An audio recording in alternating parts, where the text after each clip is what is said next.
All right. Well, listen. It's the Movie Addicts podcast. Technically, you started recording, Gabe. The camera. Oh Jesus! You know it's the Movie Addicts podcast when you're listening. Dude, to it's that. like rock and roll. It's like the '70s. You gotta fix this, buddy. It's like when their doors were about to go on at the Hollywood Bowl. Wait, our new theme song. You ready? I hope everyone enjoyed that. New theme song. It's the Movie Addicts podcast. Dun dun dun dun. It's the Movie Addicts podcast. Wow. Welcome back, everybody. We were just talking about welcome back. How long has it been? Oh man. It's been since Oppenheimer or Barbie. So we saw them at the same time. Yeah, that's how long it's been. Oh my goodness. That's July of 2023. I think it's really interesting. Do you feel like... Is that July of 2023? Yes. You know we're in Los Angeles because you could probably hear the helicopter. They're probably looking for some sort of vigilante. They're gunning down a vigilante right now. Colin and I managed to move from the east side to the west side, and we thought we escaped all those helicopters. So... No, we didn't. We're still we're still in Los Angeles. Well, it was far worse in our previous... Dude, who smeared chocolate on our couch? That was not me. Well, it wasn't me. Meadow. Wait, the dog smeared chocolate? Might not be chocolate if that's the case. Gosh. I don't even want to think about that. Moving on. There's so many things we have to update our fan base of 6 people on. Our gain what is about vastly different. Is that a concern, you think? Well, you have a softer voice. You did that purposely? It's not just... Okay, great. Okay, well.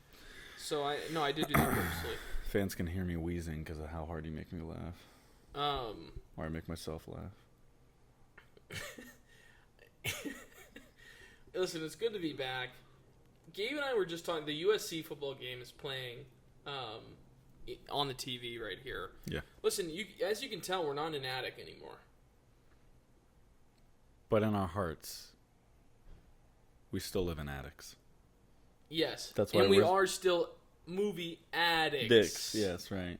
Addicts. Hence, we're keeping the title. Gabe and I had a lot of conversations about... We're keeping the title. The title, and should we keep it? And I said, yes, we should keep it, because we gained a fan base... Of about 6 or 7 followers. 6 or 7 people. Approximately 6 or 7 I talked to 2 of them on the phone today. Alec and Matt Havey. Matt Havey might be one of our biggest fans. He was very excited the Movie Addicts podcast is back. To be clear, Matt Havey became friends with us after he started listening to the Movie Addicts podcast. True. Do you think it was all sort of a long con? A long con? Like, he was like, wow, these guys are big celebrities. Like, I want to be friends with them. Like, do you think he's just taking advantage of us? I mean, can we offer him money? No, but we can offer him our friendship.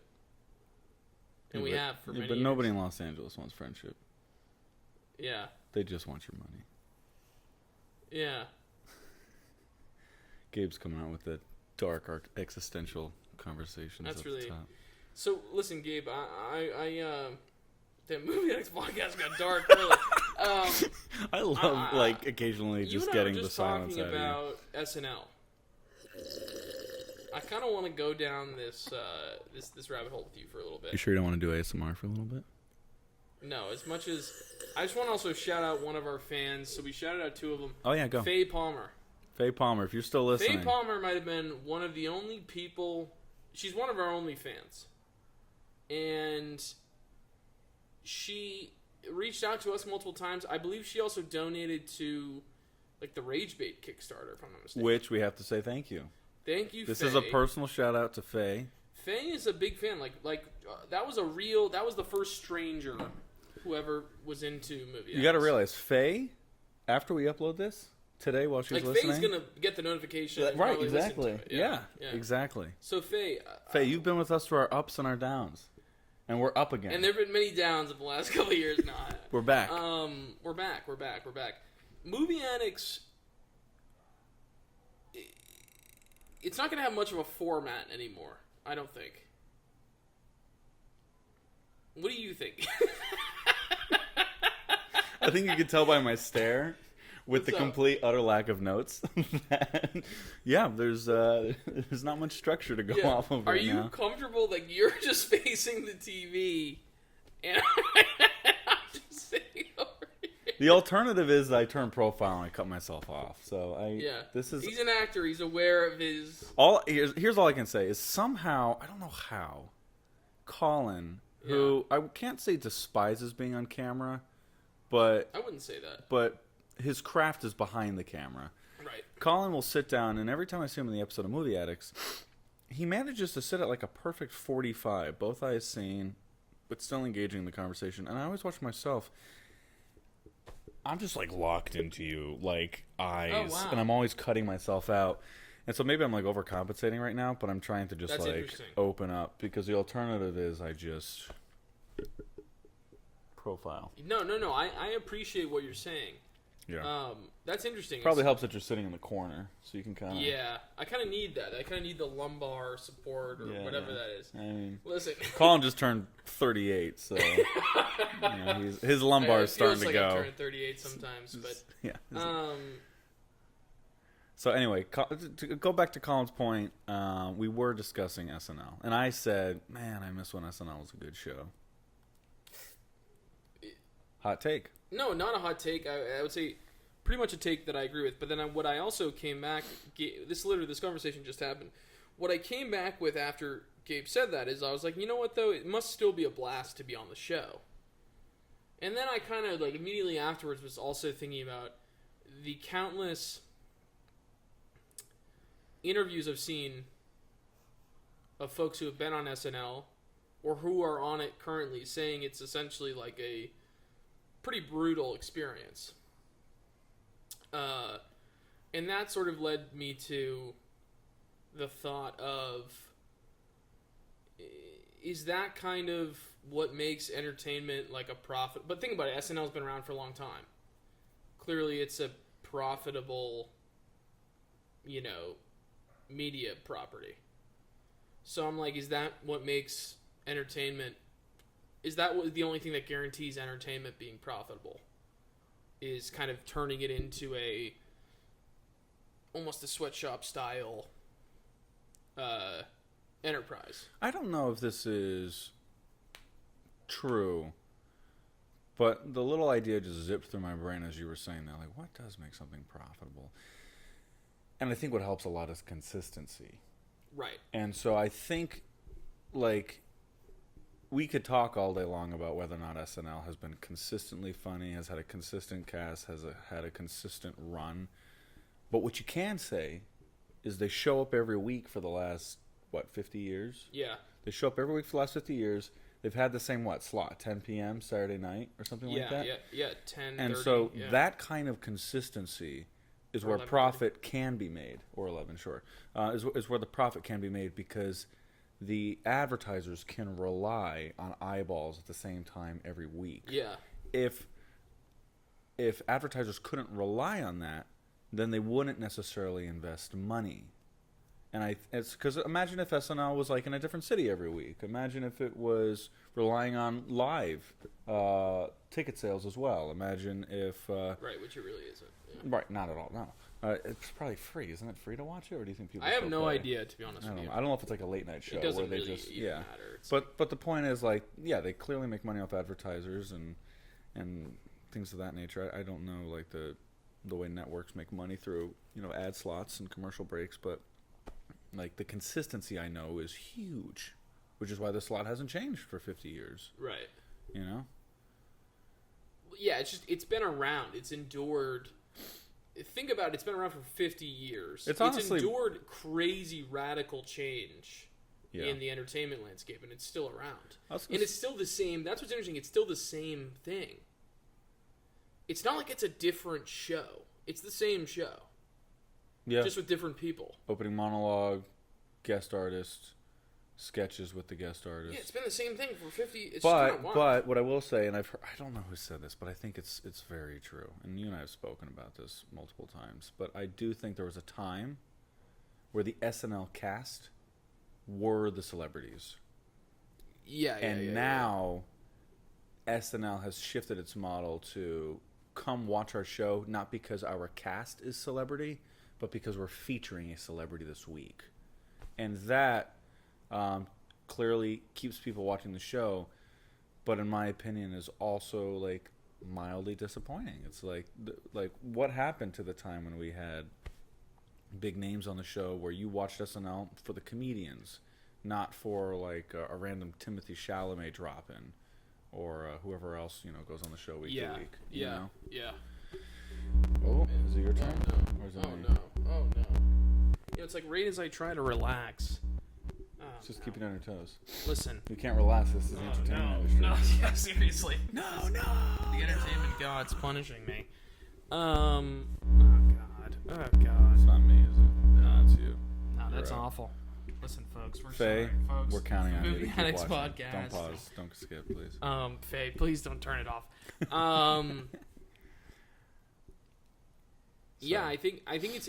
I don't know what happened to the SNL cast member as celebrity. I don't know what happened to that. Yeah. I mean, clearly there's still legacy cast members like Kenan Thompson, right? Or like who are like enormously famous. Yeah, it's true. You're right. No, but I'm saying like. There's been people there for 10 plus years. Yeah, but people newer watch cast the show. members, I have no idea who they are. Also, I heard, again, this is all, I don't pay attention to the headlines as much as I should, but I heard Please Don't Destroy is not even there anymore. But Ben Marshall's now a cast member. I'll have to look this up. Yeah. No, you're right. One of those guys left. 2.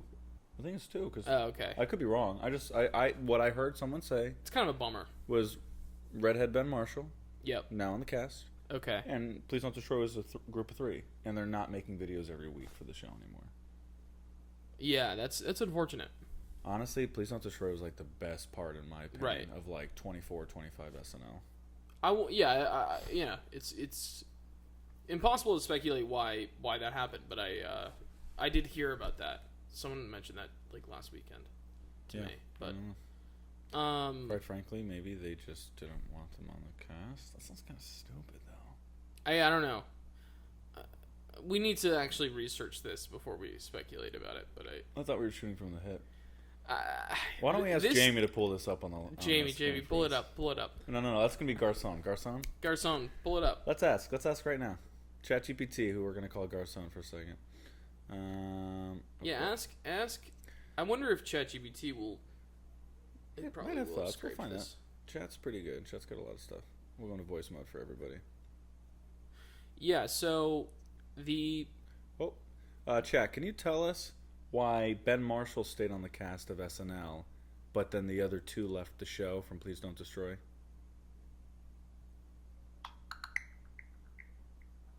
So basically, Ben Marshall ended up staying on SNL because he got promoted to a feature player role, while the other 2 guys from Please Don't Destroy went different directions. One focusing on acting, and the other staying on as a writer. That's it? You got no other juicy details for us? Absolutely. So to give you a little more color, Ben Marshall basically made the jump into the cast because SNL decided to tap him for more on-camera stuff. Meanwhile, the other 2 members of Please Don't Destroy, John Higgins and Martin Herlihy, kind of pivoted. One of them stuck around behind the scenes in a writing capacity, and the other is leaning into more acting gigs outside the show. So it's really just a bit of a branching path for each of them. Huh. All right, thank you, Garcon. You're very welcome. Always happy to serve up the details. If you need any more tidbits, just let me know. What is your ChatGPT voice? Yeah, I don't know. I think you choose between a male and a female voice, and Really? And that's the one? I think so. I use Gemini, so I don't know anything about the GPT of it. Yeah, it's got a great. I think it's got a great voice. Like that we just did. You have to switch it from text to voice. Yeah. And so I don't know. I don't use it all the time, but sometimes if I have a quick question and I don't feel like typing it, it transcribes your whole conversation into text, so I can review it after reading it. Yeah. But I can have a full-on dialogue, and it lets me interrupt it in the middle of it talking, and it still listens. It's pretty amazing. Yeah, it works pretty well. That's pretty amazing. I really think I will say on the AI stuff, it's like I've been so busy the last couple of weeks that I haven't really had time to reflect on it. But I've been using Gemini a lot more. Why? And I upgraded my plan just because. Oh my gosh, I think just because I realized that it was the most effective way for me to find information efficiently. Yeah. I was doing some like heavy research for different things that I'm writing. Mm-hmm. I don't use AI to write scenes or do anything like create at the creative level, but like it is extreme as a research tool. It's unbelievable. Like large language models as a research tool are unbelievable. I mean, like it's especially because now they provide citations, which is awesome. Yeah, exactly. You can just click down at the bottom and say, you know, whatever it says, show sources or whatever. Yeah, it's. I think if you're a curious person, I do think like as a research tool, large language models are going to be really valuable, you know, for the foreseeable future. You know, like I'm like, it's an amazing tool. I learned there was one particular topic this week that I learned so much about just by prompting, you know, Gemini and absorbing its responses to my inquiries, and yeah, it was. Anyway, I think we're going to be moving into a super interesting space because chat. I pay for the upgraded version of chat. Yeah, I have the Gemini Pro. Right, so yeah. that'd be good for us to maybe sometime compare and see the benefits and weaknesses of each one. But chat recently sent me an email this week. I can, in the same way that like Zapier used to connect apps. Yeah. Or like you can connect Canva to like your Gmail account or something like that. Okay, sure. Chat is now being connected to apps. Okay. So yeah, right. Like it's something as simple as like I can connect it to Spotify, and it now has access to like, hey, based off what songs I listen to, like what should I do for this party with these friends? Yeah. Or more specifically, I can connect it to Canva, and I could be like, hey, can you whip together an image based off that project I have in my Google Drive called Rage Bait? Right. And it can apparently I have to test it, but it can go into Canva, and I guess. I don't know. Maybe it goes into Google Drive and it can source photos, or it can. I gotta test it, but that's kind of the direction we're heading in. Is that we can tell the model, which no longer will be learning language model, will be multimodal. It'll be able to just by either a textual input or a verbal input, you can ask it to do it. Like there's even a Zillow app on ChatGPT. So if I'm researching homes, you know, in the event that we want to move again in the next couple of years, I could be like. Check, and you give me 2-bedroom, 2-bathroom options on Zillow, on the west side of LA or something like that for under $4,000. Yeah, and like it'll do it, so we don't have to waste time with a map. And it's wild. It's really wild what we're heading towards. Yeah, it's I mean, technically it's integrated into my. I turned it off, but it's integrated into my Google Drive, MacBook. ChatGPT? Yeah. I know that Siri is now sourcing ChatGPT for a lot of its answers, rather than just Google, you know. Yeah. But you turned it off? Yeah, I turned it off. Why? Very specific reasons that I won't get into now. Okay. But Colin doesn't like that Sam Altman's listening to him. No, yeah. No. It's unrelated. It's related to other things that I won't get into. Okay, here's the question. Here's the $1 question. If by the way, Gemini, it's not like bad. It's not bad things. If Gemini it's not bad things. was in the MacBook Pro, would you turn it off? No. Okay. There's a very specific reason I turned it off, and I don't want to get into it because I don't want to get sued. All right, we'll have to talk about that off camera. Yeah. Cut that. No, we're keeping that. Yeah, I'm trying not to get sued. Can't get into it. This episode goes viral. We take down the entire ChatGPT empire because of our little. They sue us for everything we got, which is like they wouldn't sue you. Well, maybe they would sue both of us if it, or we would both be named in the lawsuit. I suppose. I don't know. I'll have to register as Cherry Street Pictures underneath it so I can protect myself. That would help in terms of who ends up being liable, but. You know, Cherry Street would have to file Chapter 11. Cherry Street would go under. Yeah. Cherry Street's barely gotten off his feet. And it's cooked in less than 12 months. I really hope, Faye, that this is an entertaining podcast for you. And Drop us a comment, Faye. Drop us a comment. Drop us a comment. Please, Faye, let us know that you listened to it. And we will, once we get Movie Addicts back rolling, we are going to get new microphones. Well, I'm going to have to get a new microphone because you have a beautiful microphone that we haven't been able to use yet. But part of me does feel like, is it damaging or are these microphones? I might sound like an idiot, but like for me to just hold an expensive microphone at the end of a cable, yeah, is that a stupid idea? No. No. Okay. I don't know if like they're intended to be like all the money's put in the hardware and then you just put it on a stand and like don't touch it and you leave it. You know No. XLR cables are supposed to be like durable. So it really is and just so it's the Movo. these just stink. The Movo is just awful. Sorry, Movo. Listen, it stinks. This is a product review. Movo, this has been 2 years. Gabe, will you give the listeners in the intervening time, I can't believe our last episode was Oppenheimer. Will you give the people, a lot has happened in your life.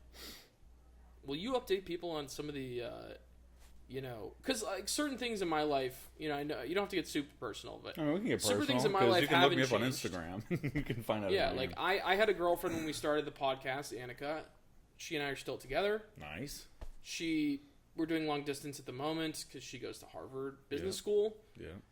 But, I mean, in the intervening time between 2023, July, and now, you became a star in the vertical soap opera space. Colin is I don't even say that. very genuine. This is real. Generous. This is real. I have climbed the ladder in the vertical soap opera space or short dramas. Can you explain to people who might not know what it is? So, for those of you at home who aren't familiar with the vertical space, verticals are an intersection of entertainment that is watched on your mobile device.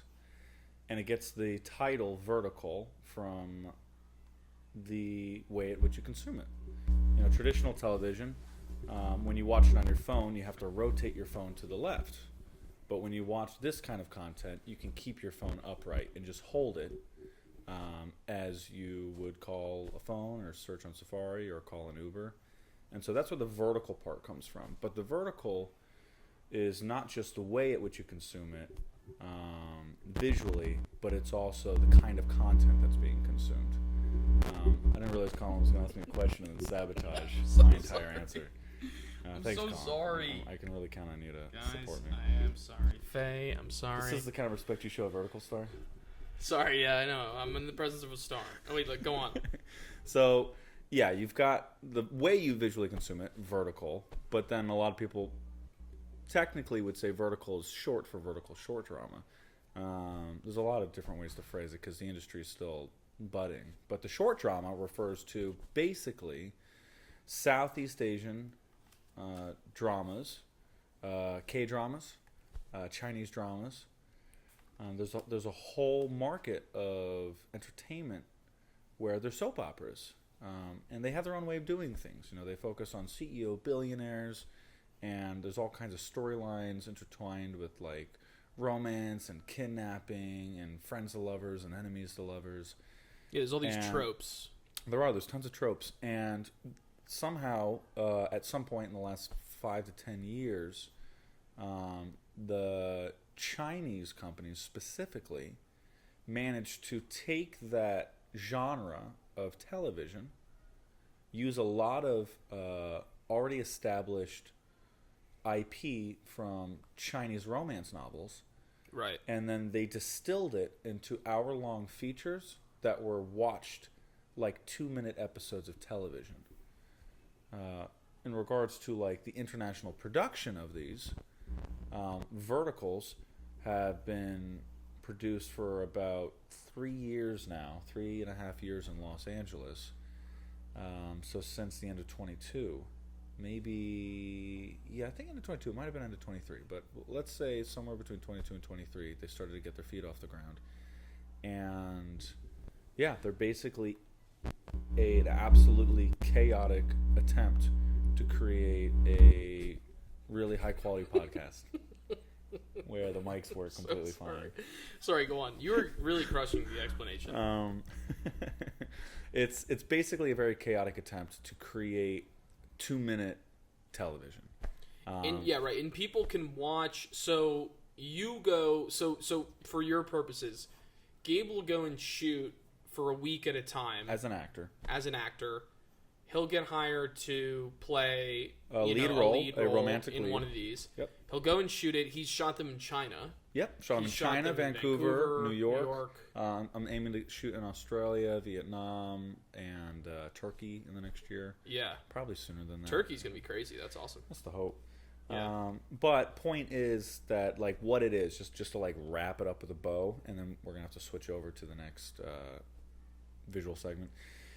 To put a bow on it, anybody who watches them on native platforms. So in the same way that people watch television and movies on Hulu, Netflix, Amazon Prime, Apple TV, HBO Max, there are apps that exist, such as Real Short, Drama Box, Drama Wave, Flareflow. All of these native apps exist like Netflix, and they have advertisers and they have subscription models, and they could probably afford really nice mics for when they're doing interviews. Exactly right. And long story short, those native platforms put out about 60 to 80 episodes. Every episode's 2 minutes, and it's just soapy soap drama. It's General Hospital meets a telenovela meets a Chinese drama, and people just eat it up. It's chaotic and messy, and it's kind of really fun for people who want, like, fast food TV, things that are either lighthearted or super over the top, things that they don't have to think too hard about. They can pump the gas while they're sitting in the car. They can fold their laundry and just swipe to another episode, and they don't even have to swipe. They can just watch in the episodes while it just automatically resets. Yeah. So, but yeah, these things get those. You can the biggest. I think Real Short is making over $20 billion a year. I could be wrong about that. It could be $10 billion. But there's a huge market for the biggest company in the space. Think and they've monetized it by tokenizing everything. Tokenizing? Selling tokens like gamification? Yeah. The gamification of it is the business model. Yeah, right? I would say, you know what's funny? I would say the tokens is how they kind of nickel and dime people. But the reality is weekly and monthly subscriptions is where they make money. Okay, got it. Because every show has more or less a 10-episode paywall, and so you get the first 10 episodes for free. And honestly, that's pretty good. That's about 20 minutes of free content. Yeah, I've watched like the first 10 of a few of them. And so you get 20 minutes for free. And thanks, brother. And then when you get to the 10th episode, something dramatic happens, and you have to decide: do I buy tokens? Yeah. And keep watching, which is kind of a waste of money, but people do it. Or for those who either have a couple extra bucks or don't mind the subscription, they'll pay for a week, and suddenly they not only get to finish that entire episode at no extra charge, I didn't even realize they get to watch all these other shows at no extra charge. Got it. And so the idea is to hook somebody with the trailer on TikTok, get them onto the platform, get a subscription for a week, and then that's kind of the point. Like, whereas Netflix, they want, people subscribing to 12-month long subscriptions. These platforms, they'll take you for a week, because they know you're not going to watch everything, but they'll get your money for that week, for that month. And how much does it cost for like a week? I don't know. On Real Short honestly, or something? I have no idea. We can look it up. Yeah. But let's pause here for a second, because we're going to switch over at the... we're just going to take a quick break, folks, and we'll be right back. Yeah, okay. We're back. Oh, okay, so, anywho, long story short, I entered the vertical space about a year ago. It's been paying my bills. You're a star, though. You're a star in the vertical. Well, you know what? I can't say I'm a star. What I can say is I've gotten over 1,000 followers on Instagram. Shout out to everybody. You've gained 1,000 followers. Over, yeah. And so shout out to everybody who supports me. Thank you. But people write like these. There's like people who are like big fans of these series that write blogs about them. That's true. Yeah. So on to Colin's point, like, there's been reviewers that have written about me, podcasters who've invited me on their shows. And so I've definitely gotten some recognition and occasional offers. The reason I don't say I'm a star is because there are people in the space who are like bigger stars. They're invited to all these...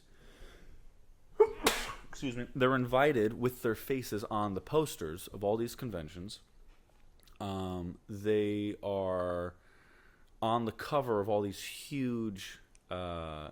like shows with tens, if not hundreds of millions of viewership. I don't think I've ever done hundreds of millions of views on a drama, on a short drama. I mean, maybe I have on a platform that's been out for several months now, but there's just people who with a large social following, with even more films or shows than me under their belt. They're even more established in the space. I would say, like, in my experience, I'm somewhere in the middle to upper tier, but I mean, it's as with anything, it's like it's exponentially, and so there are people who are up here, and I would say I'm somewhere over here. I just need to get on like one show, and like it'll definitely shift. But what dictates like a hit in the space? Like from what you The can clients tell. are convinced that if I'm The correct, clients being who? the clients being the people who own the platforms. The buyers. No. I'm talking about like the David Zaslavs and who's in charge of Netflix. Yeah, aren't they the buyers in the market? Is that what you call them? Yeah, like they buy the series from production companies, yeah? Not always. Oftentimes, actually, the production companies work with the platforms to choose a show. Like I don't think But production that's what I companies mean usually shoot something and then hope that somebody buys it. No. Like a network I don't does mean that. that. I You know don't what mean I'm that they're hoping anyone buys it or that it's a free market. I'm saying that regardless, aren't USC won, by the way? Nice, Beat Michigan. congrats, Aren't they? Michigan. That's what I mean. But aren't the platforms the buyers? I guess so, if that's what you're saying. I don't think they split. What I mean is, like, I don't think they split the revenue with the production companies. Don't the production companies make it and then sell it at a margin? I see what you're saying. Right? Okay, yeah. I think so. Yeah. That's how you've explained it to me in the past. No, you're right. Yeah. I misunderstood. Honestly, when you said buyers initially, I was like, the people that watch them, they're not. Nobody really cares. Oh no, which would be the no. viewers, which is why I'm not. Yeah. Misunderstood. Yeah. So yeah, okay. So the people in charge of the platforms, my understanding is they kind of feel that the biggest things that dictate success is story and recognizable talent. Because sometimes you could just put an actor on a show and it just does well. It has the eyes. It gets the viewership. The reality is there's a lot of shows that have recognizable talent and they don't go anywhere. These shows just kind of live and die on that platform. But after that or before that, clients insist that the story is paramount. And in my opinion, you know, I could have all kind of things to say, going to school for theater and acting, studying some playwriting, musical theater, studying some screenwriting. You more so, though, with all of your experience in writing. We can all agree that the stories, by nature of the soap opera genre, they are just ridiculous. And so it's kind of hard to accept that, like, really? Stories are the reason that these are selling? But the reality is that, like, I've spoken with some people. A lot of people watch movies for different reasons. You know, yes. They watch them for, you know, they do like the talent. A lot of people watch it for story as well. Yeah. A lot of people watch it for character. A lot of people want to watch one specific character, see what happens to them. Or they want to see an ensemble of characters, like if they're watching a sitcom. Maybe somebody watches a show because there's themes that are relevant. You know, maybe it's what do they call crime dramas? True crime. Yeah. You know? Yeah. At least in the podcast space. Like, true crime's huge. Yeah. You could arguably say they don't care who the journalist is. They don't care who the killer is. They just like that genre.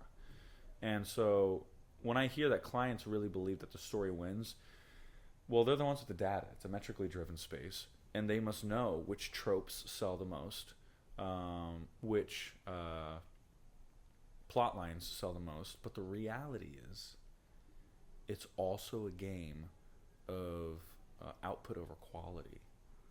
Right. Because they will make easily 100 shows, knowing only 5 to 10 will turn a profit.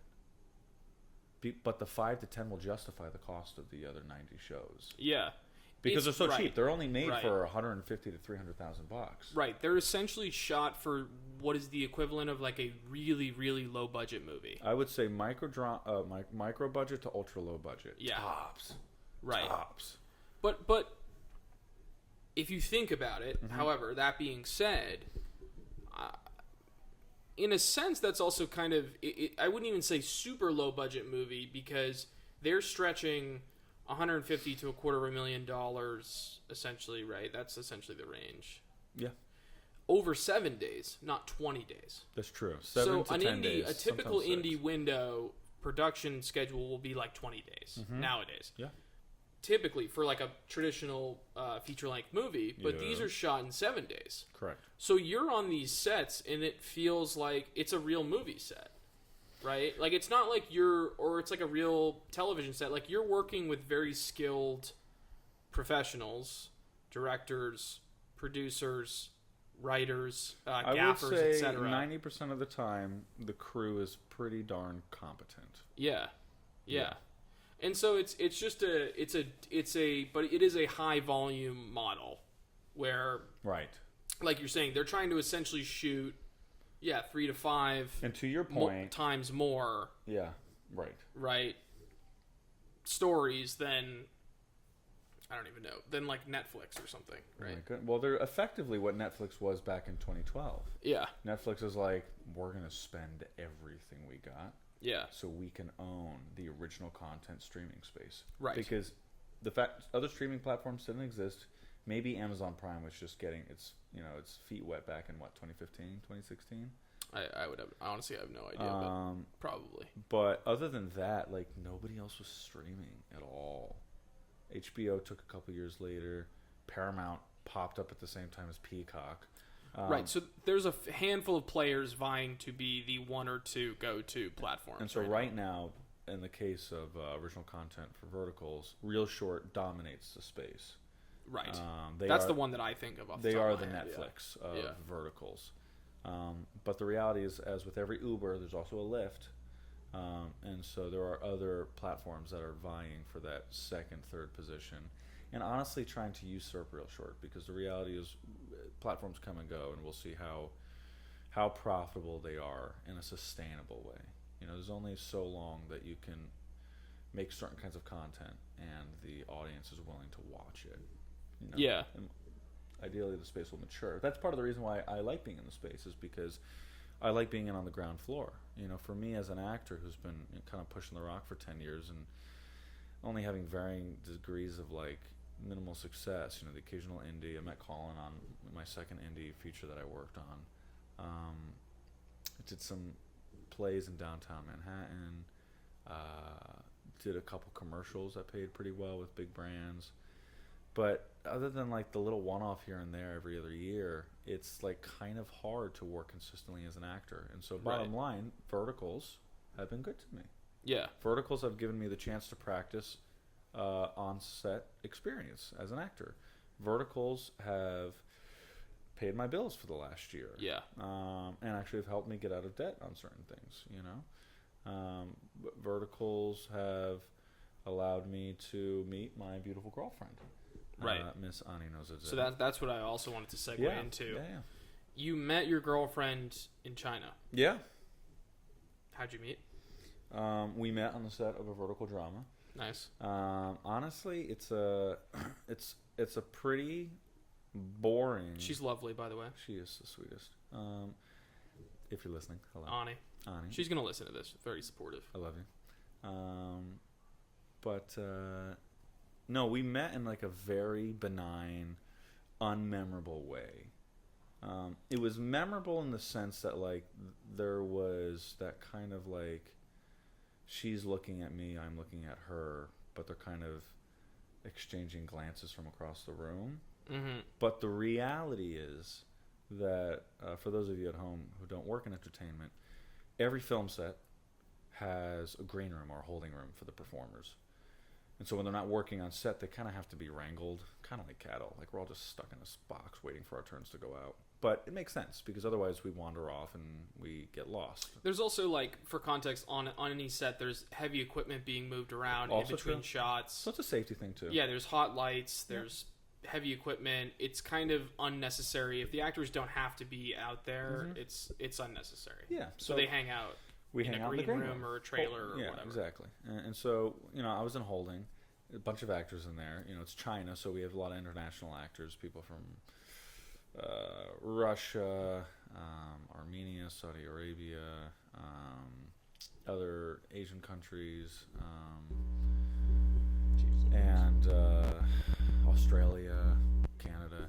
And so, long story short, Ani and I just met through like a brief like, hey, hello. She asked me if I wanted to go outside for a quick smoke break. And I don't smoke, but like I was looking for conversation, and she was very pretty, and I was very much looking to have a conversation with her. And so did you smoke a cigarette in this one? I, in this instance, did not smoke a cigarette. Oh, okay. I thought you did. I have smoked cigarettes in China, and there were a couple times where I was just kind of drinking and hanging out. But the reality is, I think there was a part of me that was feeling a little bit obstinate and felt like I just gotta be Joe Cool and just be myself. Okay. And so I went downstairs to talk with her, insisting that I'm not going to smoke. Okay. And meanwhile, she had her cigarette, and we talked for 10, 15 minutes.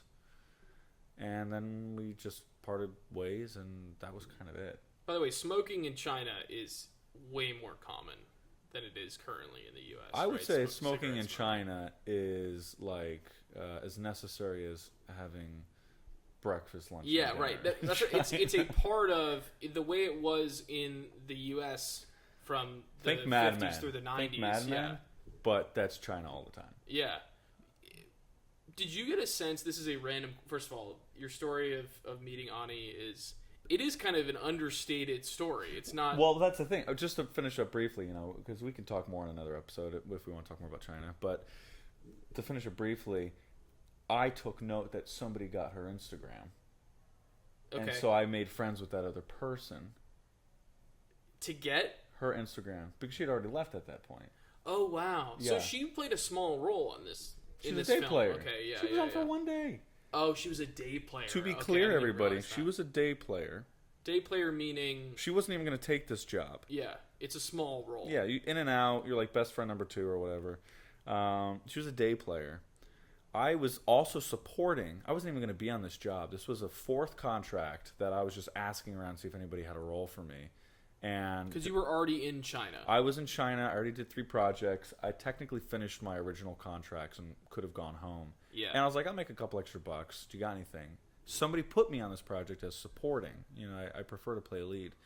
And that's the crazy thing is on this day on set, I didn't have to be there. On this day on set, she didn't have to be there. We met for 15 minutes, went our separate ways, and then through mutual friends on Instagram, we finally started like really talking. Yeah. And from there, we've been basically inseparable. We talk all the time, and I finally had a second trip to China this last summer, and we were basically able to travel the country together. It was really wonderful. Yeah. So. Yeah, you're right. Yeah. You met her on the first trip. Yep. We We basically became reunited. like digital pen pals over Right. FaceTime and Instagram Yeah. for the next couple of months. And then, Crazy. So China, verticals have been good to me, financially, relationship-wise, romantically. Yeah, verticals have provided for young Gabriel. Thank you, verticals. It's I've known Gabe for a good chunk of time now. One of my best friends. And if someone had said, listen, you got to put $1,000 on how Gabe's gonna meet his significant other, this would not have been on the bingo card. Like, he's gonna meet her because she's a day player on a vertical in China. Like, verticals in China wasn't even on my bingo card a year ago. No. So it really is Gabe's life for the last, you could call it 15 months, really. Yeah, right? wow. It's been over a year. Yeah. Since you started doing these. Gabe's life has been a real Big roller adventure. coaster. Yeah, big adventure. It's been fun. Very happy for you. So I'm gonna turn it back to Colin real quick. Yeah. Colin's had quite a number of advancements as well in his life. Yes. This guy has been pushing the writing rock since screenwriting, probably since 17. Since the inception of the Movie Addicts podcast. Well, I mean, yeah. You've been writing since you were 17, 16, 17? Yes, yeah. Great. So Colin has been pushing for years, and I've seen this man graduate. A decade, you could say, at least. More than a decade. Yeah. You're 28 now, right? 28. So I've seen this kid graduate USC, badass filmmaker. I've seen this guy go through it at the very prestigious AFI and graduate. Yeah. And I have seen him, most importantly and most relevant, and most recently, get a manager for writing. Yes. I watched this man walk into the apartment, and it was like seeing Walter White kill Gus Fring. in Breaking Bad. Yeah, Colin, in a good way. You mean. Colin, yeah, when he, wow. It's basically. But you would liken it to me killing a man. Of course. Okay, but like a because you've been wanting to do that for so of, long. Yes. Yeah. Well, the point is that in the Breaking Bad show, for those of you who haven't watched, and I completely spoiled like the 4th season arc, basically, if you haven't watched Breaking Bad at this point, what are you doing with your life? You're cooked. You're doing nothing with your life. And if you're doing nothing with your life, you're a loser. You have time to watch Breaking Bad. If you haven't watched Breaking Bad, and we just spoiled Breaking Bad for you, you're a loser. You're a bum. Yeah. Let's just go ahead and say we don't want you as our fan. You can hang up now. Listen, you know who has watched Breaking Bad? Faye Palmer. Faye Palmer, we can count on you. Faye, we know. All right, wait. Sorry, go Faye, on. You were saying something. Point is that like Colin slayed the dragon. He beat the. Meaning, I signed with a manager, a very good manager. And in my opinion, like Colin has not sold anything yet, but I've watched this guy level up, and his business acumen, his approach to the industry, I've just felt a major shift in Colin in the last 4 months. And I know part of it is the heat and you could call it the adrenaline rush from finally having someone believe in him as not just like an artist, but as a purveyor of culture, and honestly, specifically, as product, right? As a businessman, because that's the thing in this industry. Like, we all want to be artists and share our heart and soul in what we create, but we also know the reality that if you are not a 16th century Renaissance artist who has a what do you call the Medicis? Like a it's not sponsor, a benefactor. Oh man! Damn, I know what you're. A patron. Thank you. Yeah. If you don't have a patron, you got to sell. Right. And the business is hard, man. It is hard. Yeah. But Colin Dale, I have seen the guy. I've seen a switch flip in him, and I'm very excited for the day that you have to have craft to fall back on, because. Yeah, tell us about your experience getting the manager. Tell us about that. Well, I was just I did it through cold outreach. So literally about to be clear, cold outreach is a refrigeration service. Cold outreach is a refrigeration service. I paid this company called I sent cold emails for about a year. Yeah. I basically crafted a pitch for myself, and I wrote this script called Cassie the Loser. It's an action comedy, which was a big shift for me. I wrote it about 2 years ago. That script is still like, we're still shopping it around. It's it's a good script. It's a good script. Good. So I've shifted into comedies as a writer and as a director, and I've shifted into horror movies as well. That's kind of, I used to be like a big drama guy. Not that I don't like dramas. I will get back into dramas at a certain point. But I had to figure out a way to write things that I like still, that I feel strongly about, that were commercial. And the things that tend to be commercial are horror is kind of always commercial. And I love comedy, and then you can kind of attach anything to comedy. So you can make a horror comedy, you can make an action comedy, you can attach kind of commercial genre things to comedy. And comedy is also an interesting, as a writer, it's a nice kind of genre to send out to people if they don't know anything about you, because that's now what I have a manager, people who, are executives who don't know anything about me are reading my stuff. And it gives them comedy, if you do it well on paper, kind of just leaps off the page. Like, the hope is that someone laughs reading your stuff, right? And so, like, with Cassie the Loser, I was finally able to make people laugh just by turning pages. Yeah. And if you're an executive and you have to read all these scripts, I think that ends up being kind of a treat. If you pick something up and it just, like, you have a reaction to it that you can remember. Oh, that was funny, right? It's a little more, there's something about that that's a little more definite and tangible when you're a newer writer is, or, you know, I guess the equivalent would be like reading a horror script and be like, ooh, that's a really kind of fucked up idea, or like a really crazy like visual. Like I don't know what the equivalent would be on the horror side, but in comedy, if on paper you make people laugh, that's worth something. I would say that's worth gold. Yeah. Because anybody can watch something and be presented a final product and laugh. In the acting space, just briefly, in the acting space, we get so self-conscious when we go into an audition room. But the amount of times that I've heard CDs, casting directors say, we want you to succeed. Yeah, we want you to succeed. We want you to step into the audition room and solve our problem. And we want you to basically be the answer to our question about who's best for the character. That gives me the confidence that, like, I have something to provide and I'm bringing value. I could be wrong about this, but there are even more gatekeepers when it comes to selling writing and movies. And, like, the fact that, like, nobody wants to, like, literally nobody wants to read your script. And if somebody does want to read your script, oftentimes they hire an assistant to write copy on it. So they basically review it.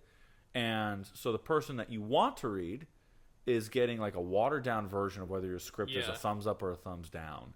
And the fact that Colin has gotten his script in front of people and they have laughed about it,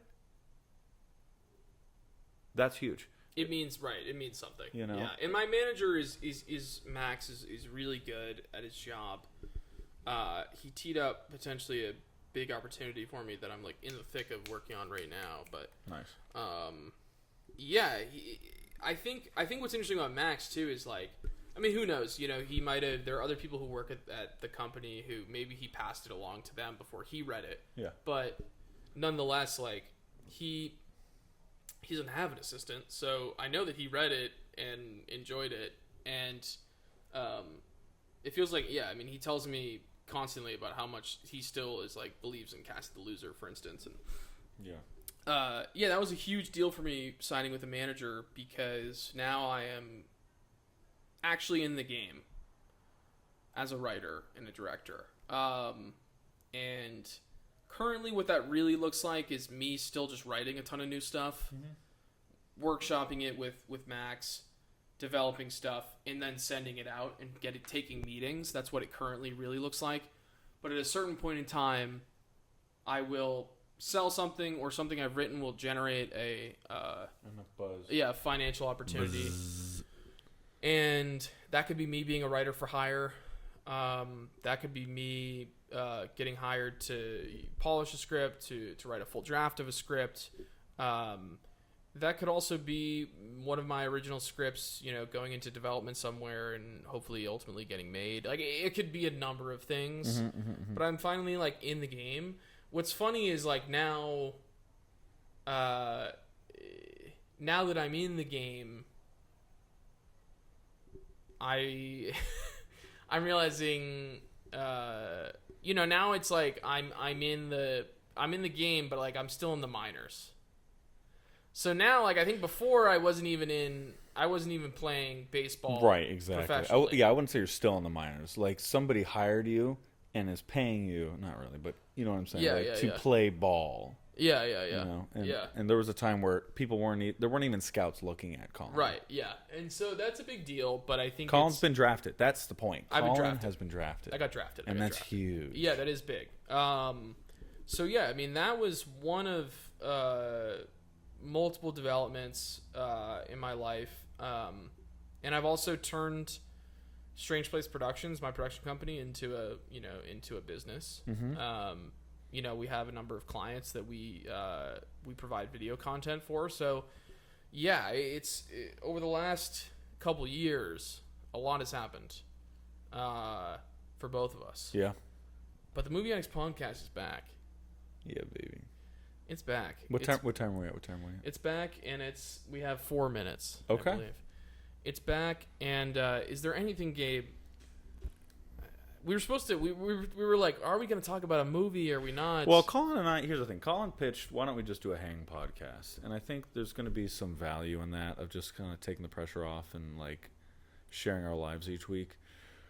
I still like a little bit of structure. I like the idea of like Colin and I's biggest common interest is watching movies. Yeah. And so like why wouldn't we just chat about a film and keep ourselves inspired week to week by a new movie in the theaters?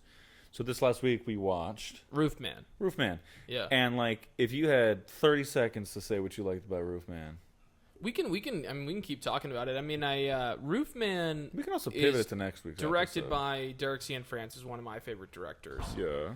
It's an interesting because it was kind of an under the radar release a little bit, and I am curious. I am so curious how this movie got made, but nonetheless, it was clearly they're gunning for maybe some awards buzz, releasing it in October. Yeah.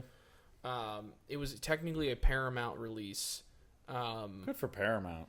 Yeah, but I am so curious. There were about 7 companies whose logos flashed before the start of the film, to the extent that I was like laughing about it. But not studios, just production companies. Yeah, huh? but I'm saying, which makes me curious what the path of this movie was. It seems like there were a lot of hands involved on the business side. Yeah. Nonetheless, Channing Tatum stars as the Roofman, who was a real guy in the early 2000s, who essentially robbed a string of McDonald's so that he could afford a house. Because he was in the military and came back and sort of had a lot of trouble adjusting and was broke and was like, he has kids and, he's like, I need to make money. And so he was like known as, this mystery man sort of thief who was extremely kind to all the McDonald's employees that he robbed. Yes. But he was called the Roofman because he would climb in through the roof. Like he would cut a hole, which I imagine is a military. I think the implication is that it's a military skill of some kind. Is like being able to basically carve a square in the top of any roof, really. Yeah. And just being able to drop in. And Channing Tatum plays the Roofman. Kirsten Dunst is in the movie. Kirsten? Is it Kirsten? Lakeith Stanfield's in the movie. One of my favorite actors. Just shows up, kicks ass. Yeah, he's awesome. He's always so good. Who else is in the movie? Ben Mendelsohn's in it. He is. Yeah, Ben Mendelsohn plays the But pastor. his wife is also recognizable. I just forget her name. I know. She's good too. Ben Mendelsohn. Who else? Now there's a plane. Shout out to the plane. Like there's a plane. There is an airport in Santa Monica. I mean, the reality is so I think that's what that is. But we're also in a less insulated place than a 100-year-old house made out of solid wood. Yeah. Our old shooting location for Movie Addicts was the attic in our old house, and that was an old insulated house, wasn't it? Yeah. Oh yeah, I mean technically we're in the attic and not insulated like the rest of the house, but there's no sound. Like that roof still had a nice thick build to it. It was Anyway, they built homes out of different kinds of material back in the day, like a home like that built different. Now they build homes out of fucking Trash. awful material, and then they charge you, $10 million for a piece of shit. But anyway, that was a really nice cynical take for me to just throw out. Yeah, let's not move on from that. Let's keep talking about it. Anyway, the Roofman. Roofman. What was I saying?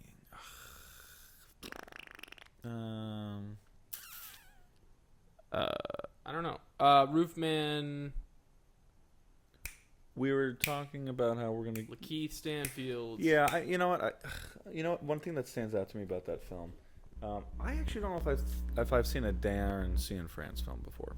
Derek Cianfrance. Thank you, Derek. Place Beyond the Pines. You haven't seen? I have. Yeah, that's fascinating. I don't like Place Beyond the Pines. I apparently need to watch it again.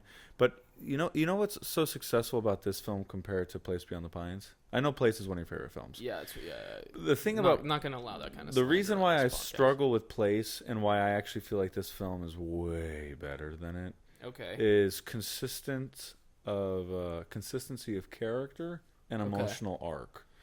And I can understand why you don't agree because Place has such a strong thematic element to it. It like that film knows how to capture a feeling and a theme.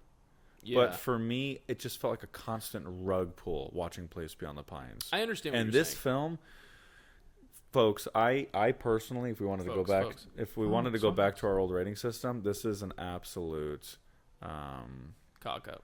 I don't know. Isn't Cock Up a failure? Lock up. This is a lockup. Yeah. Yeah, like go run to the theater because, like Colin said, it was very undermarketed. I also felt it was marketed as like a Channing Tatum comedy. This film has so much heart and so much artistry.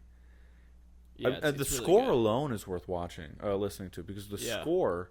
I was thinking about it as I was watching the film. The score is. It has like this weird, whimsical, orchestral feeling to it. And about halfway through the film, I'm like, why are they using this as the score? And you know what had occurred to me? They're using the score. This is one reason in my interpretation. They're using this really fun, like fluttery, and the playful score had score. a lightness to it. And it had a lightness to it. And a heaviness to it, though, emotionally, I feel like. Sure, but I think the lightness, which I really tapped into, was because it was just another color to The Roofman. paint the Roofman. Right. Because if you're going to watch a film about a guy who's effectively ruining his own life and the lives of others... It's a very sad movie. It is. And the fact that, like, Derek Cianfrance had the foresight to, you know what? I need to paint this as a sympathetic character, somebody who's lovable, somebody who's believable. I'm going to use music that uplifts that feeling. Because, there's a lot of filmmakers who, would make the lesser choice to just kind of make music that supports the emotion of the moment. And obviously the film successfully does that. But I also think in contrast, the music chooses to be oftentimes more lighthearted than what's actually happening. And it's because it's kind of encouraging the audience to remember this guy is making stupid choices, but he has a good heart. And we want you to like him, Yeah, the movie he's not a is very villain. That's the thing. He's a sympathetic. criminal, The but movie's he's very not a sympathetic villain. to him. Which is interesting because at the end of the movie, I think what you're saying with the music is a really good point. And actually, I wasn't even going to naturally bring it up. I think it's a great point because to me, the music added this kind of extra, like, Texture? poetic layer. Mm-hmm. Where it wasn't... The music wasn't screaming at you, this is what you should feel in this moment, like you're saying. Yeah. It added just this extra nice poetic layer to everything. This kind of poetic sheen to everything. Yeah. Where you could make up your own mind about how to feel about what was going on. I think it did kind of guide you toward this sort of... There was a whimsy to it, like you're saying, but I think there was a sadness baked into it too. I felt like. Yeah. I can like agree with the that. piano in particular, like there's a lot of piano in the score, which to me is just such a specific choice. It was also, you know far more about music. It was piano in a key that felt very melancholy and like, it would fluctuate between sort of being whimsical and then its other parts being quite melancholy without being overbearing. I don't know what key. There's a moment in the film, but... if I'm correct, I could be misattributing, but I think there's a moment in the film where the main character, Channing Tatum, as a narrator, talks about how people are alone. Does he say that at one point? Am I crazy? I don't know what you're referencing, but let's put that on the shelf, assuming I'm like mixing it up with something else I've watched recently. But the way the film is directed, this character, he ultimately is alone in many ways. He makes decisions that isolates himself. He ends up living in a Toys R Us because he goes to prison because he robs the McDonald's. He escapes prison by climbing under a truck, which is insane. Yeah. And then he is a fugitive for like a full year or something like that. And he lives in a Toys R Us. There's like a display, it's like the display rack that will be in some stores where they hang like bikes and shit. Yeah. That he lives inside one of those because it's a hollow structure. Yeah, it's basically like Sorry, I didn't mean to derail. No, just to finish my point, based off what you're saying, the music has a sense of loneliness, isolation, and yearning. Yeah. Which is, like, again, very smart, because that encompasses the emotional life of the character while reminding you, we like this guy. That's where the playfulness comes in. Yeah. So you're right. Yeah, sometimes the instrumentation just kind of has this melancholy to it, but it's, I don't know. There's a part of me that's like, it feels like one of the, and I haven't seen a lot of films this year, but for me so far, it might be one of the best films I've seen this year. It really felt. It's up there for me. It came completely out of left field. I walked into that theater thinking I was going to see a goofy Channing Tatum film, and it just wasn't. Which, like, good for him, because he's done now really 3 movies that came out this year that flew under the radar. He did this. He did the Zoe Saldana thriller. Kravitz, yeah. Thank you. Yeah. Zoe Kravitz thriller. I did not see that. Me neither. Like twice. But, like, I know that kind of came and went for some people. He did Fly Me to the Moon, which was a summer release. I think those were both last year. Are you positive? Yeah. How positive are you? Like 90% sure. Look it up, but I'll look it up. 90% sure. I know. Yeah, those were both last year, I believe. I think those were both 2024 releases. Let's find out. Hey, chat, can you tell us if Channing Tatum has come out into any films in the last 12 months? Sure thing. So, in the last 12 months, Channing Tatum popped up in a crime comedy called ROOFMAN that came out around October 2024. Nice. And he was also in a psychological thriller called Blink Twice from August 2024. Plus, he produced a film called Spaceman last year as well. Spaceman? You're welcome. Spaceman? I don't know what that is. What the heck is that? You're calling ChatGPT right now? I've never seen that. What about Fly Me to the Moon? When did that come out? So, Fly Me to the Moon actually came out in theaters on July 12th, 2024. Wow. And it started streaming on Apple TV Plus a few months later in December 2024. Oh, interesting. Okay. Why did ChatGPT overlook Fly Me to the Moon? That's interesting. You have to ask it to correct itself. Oh my god. Yeah. Oh my god. What the heck is happening? Anyway, so those were last year. Okay, so Admit that you were wrong. I will admit that I'm wrong. I'm kidding. But I will also say that when I say the last year, I mean the last 12 months. Still not Still the last 12 months, but yes. Fair enough. Yeah. In the last, I love this. I can't win this one. Taking... It's so weird. I still feel like I don't know. Dude, this is because you went into a vortex and shot films in China for like 3 months out of this year. So like you were in a little bit of a vortex, I think. You know what part of this might be? In terms of American culture, you were in a vortex for extended periods. I mean, I did spend 4 months of my life outside of America in the last 12 months. So a third of my year is kind of discombobulated. I think also part of the issue is my YouTube algorithm.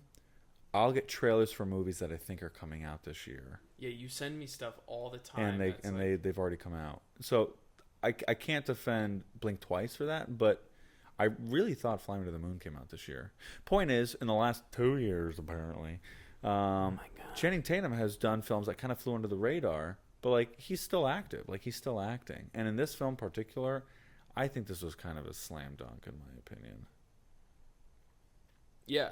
Roofman? Yeah. Absolutely. Roofman, yeah. I think it was totally a slam dunk. I think it's kind of interesting that I underestimated the movie because I'm a huge Derek Cianfrance. Yeah, I did. Okay. I'm a huge Derek Cianfrance fan. I'm a Place Beyond the Pines, one of my favorite movies. And he did an excellent movie called Blue Valentine. That's really good. Which I haven't seen, but I've heard great things. He did a movie called The Light Between Oceans. That's a little bit grim, but still quite good. With Michael Fassbender and Alicia Vikander. Yeah. He's just a very skillful director. Has a really strong point of view. And just has a really, really great instincts, I think. I would say Roofman was the first time where I didn't feel like he was acting on instinct. I felt like he was acting with a great amount of like pure like technical precision. Skill. Yeah. It's precision that is is so precise that it's made to look like really organic, right? It has this feel of like this almost slice of life, organic film, but it's a really precisely told story. It almost, I've heard people describe it like this, and I kind of love this comparison. It's kind of like he's playing jazz. Like, he knows his harmonics so well. Yeah. He understands chord structure, chord progression so well. Yeah.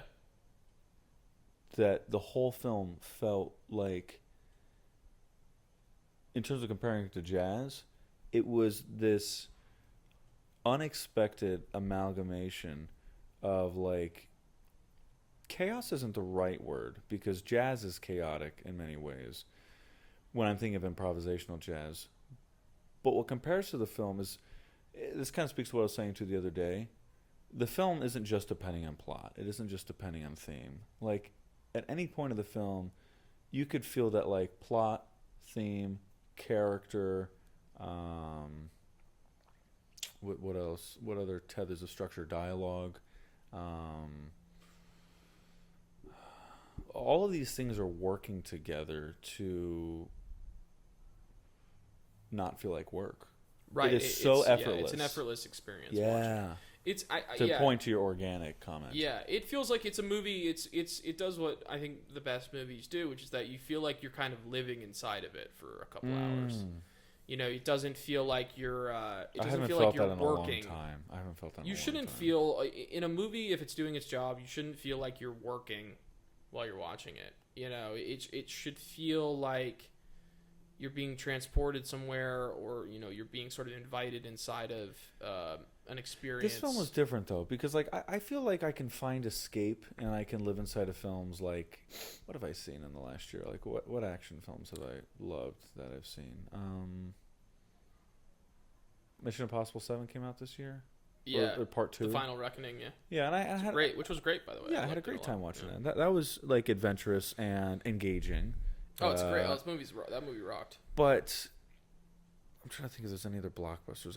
Superman. I felt that way. Superman I don't know how you felt. Yeah. Superman, I also felt like I stepped into a world and I could disappear for 2 hours. That's just what happens when a director and the actors and the filmmakers involved really have a strong sense. But my point with Roofman is like none of them made me feel the way Roofman felt. What I guess I was trying to say is like I felt like I lived with that character for 2 hours. Yeah, which I think exactly. Yeah, I haven't felt like I've lived with a character, which might just be one of his strengths. You know, it kind of makes me think. I felt so close to that guy. Kind of makes me think about like a Safdie film, like when I saw Good Time. Yes. You know, you're watching somebody just.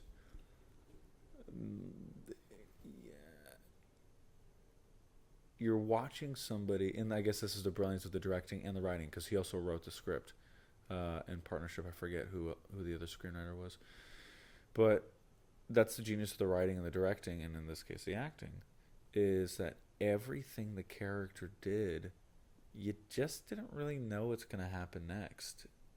But at the end of the film, every choice seemed inevitable.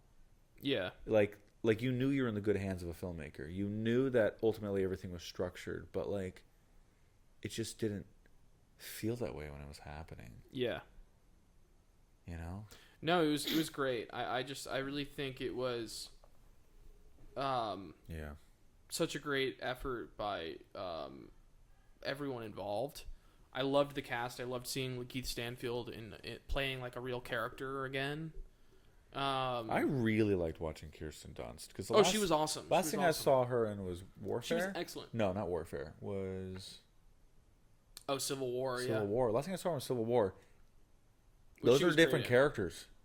She's a great actor. She is. Yeah. Because when I think her, I just think of Spider-Man, and I know she's done a ton of stuff. Like Andrew Garfield. You mean?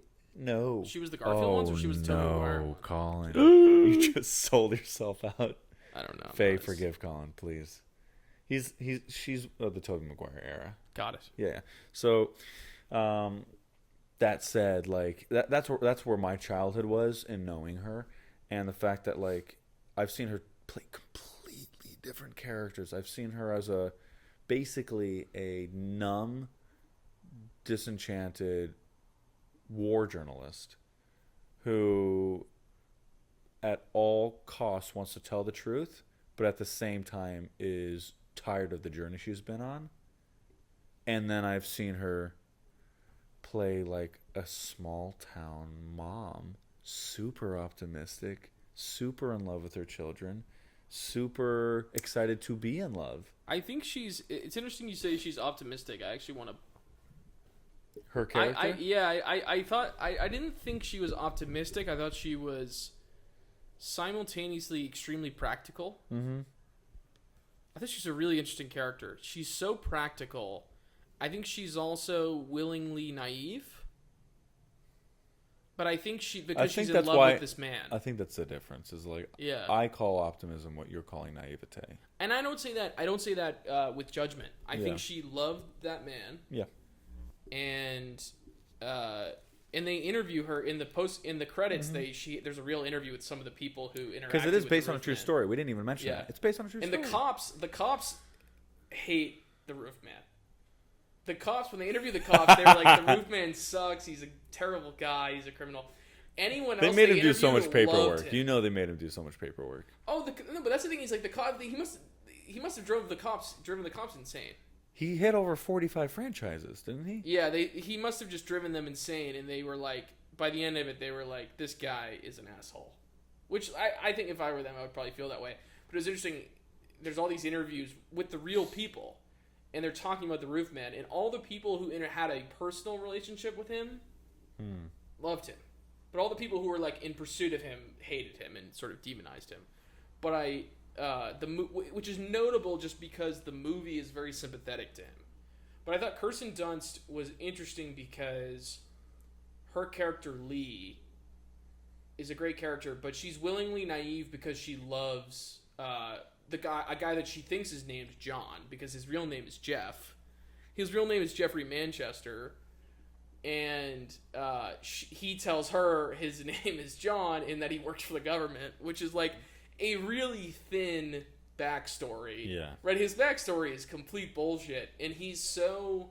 I think the. He's just so likable. But he's so desperate for human connection. That he's willing to risk his identity because he basically lives in.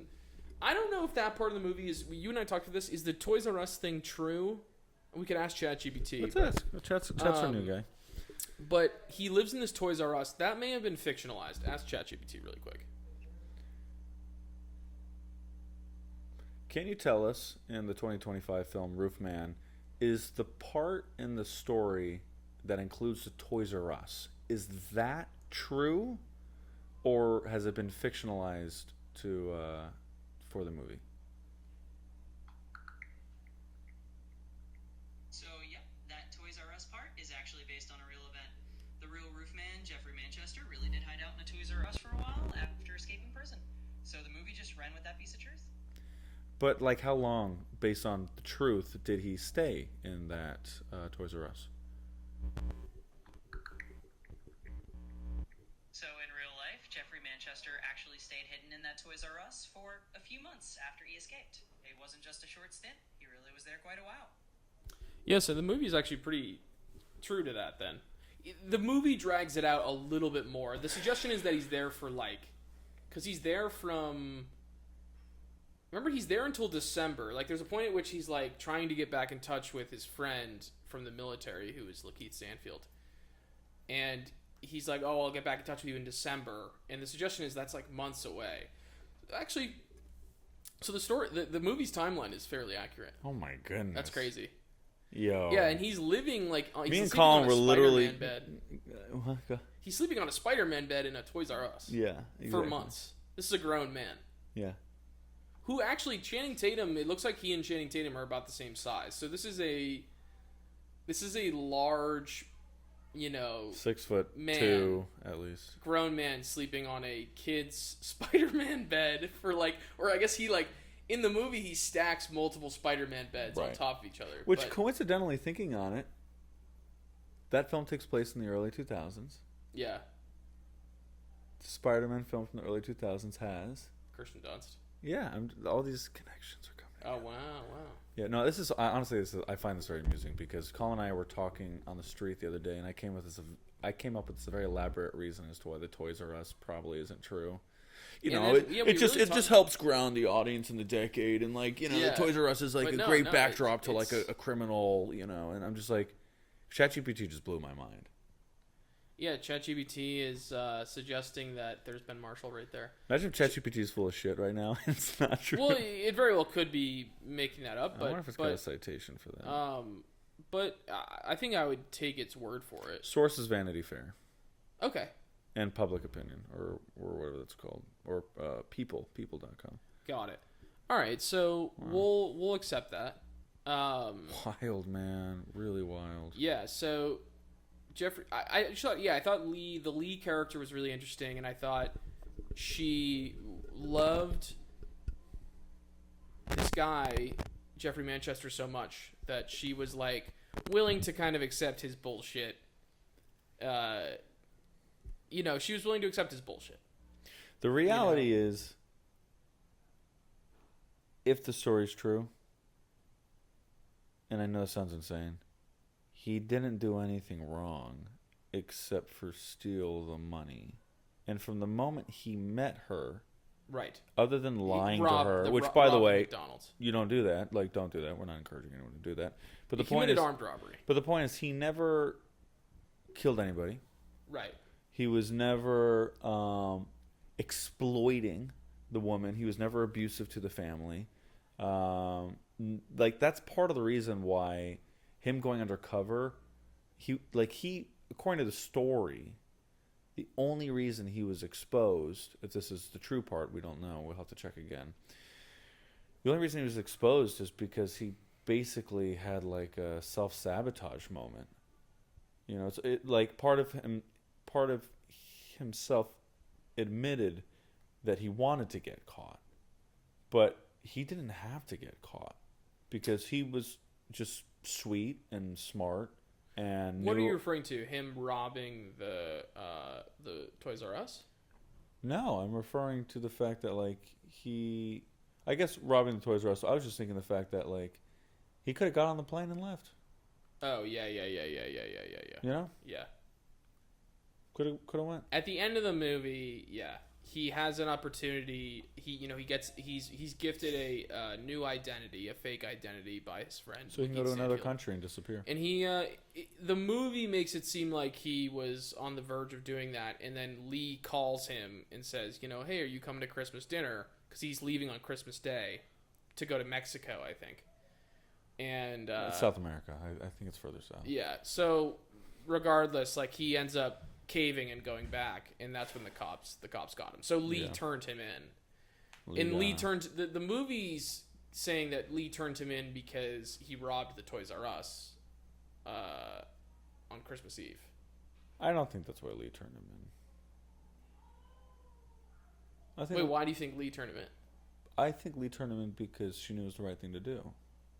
Don't you remember when she gave the police report, she didn't say who he was. She didn't recognize the robber.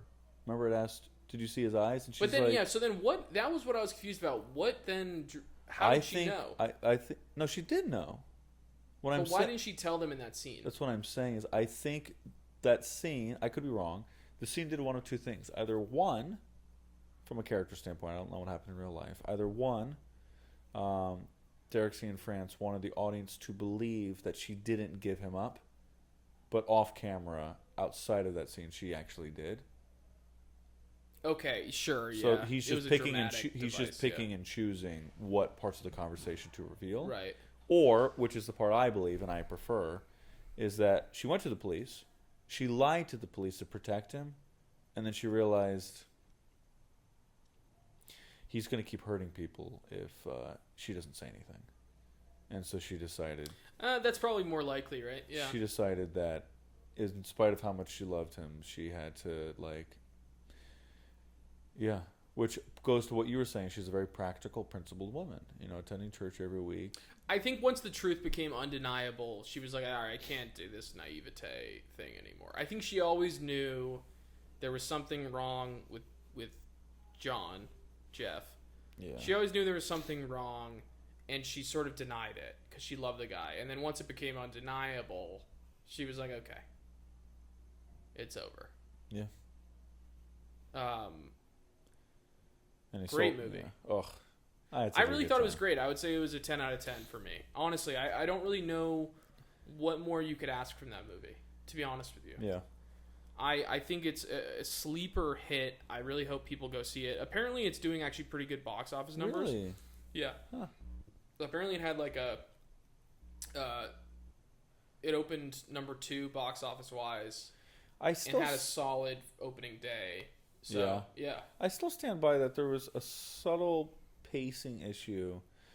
I don't agree with this, but yeah. Well, this is where, like, I almost don't agree with it either because I was feeling a little tired yesterday.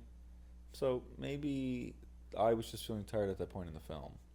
You know? Like, yeah. That's the thing is, like, we have to remind ourselves sometimes we judge films based off the fact that we just feel good or don't feel where good. Where we're at in that point in time. Yeah, exactly. And so, like, if you're hungry or you have to go to the bathroom or, like, you're having a bad week, like, you might not enjoy the film as much. But the reality is, like Colin said,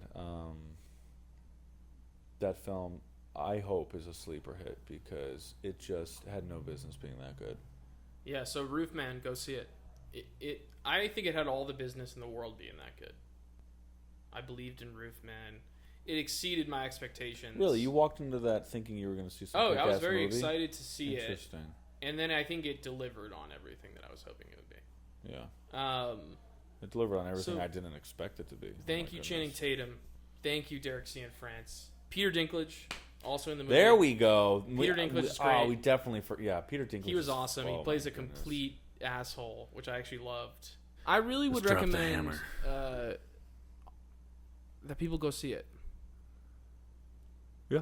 I just think it's the kind of movie that I think there needs to be more of. Unfortunately, this kind of movie really only comes out in September, October, November. Like, for the most part. It's a movie that September I would like December, to be in. really. That's the thing. It's like, for me, it's great. a movie I'd like to be in. Yeah. It's a movie that I feel like will be a memorable 2025 film. Like, I have movies that I remember every year. 2017 was, or 16 was Swiss Army Man for me. Mm-hmm. Bullet Train was like, what, 2022? Yeah. Oppenheimer was 2023. Yep. I'm not entirely sure what my film from last year was. Romulus, maybe. Oh, yeah. I think that was probably my favorite from last year. And I think Roofman might be up there for this year.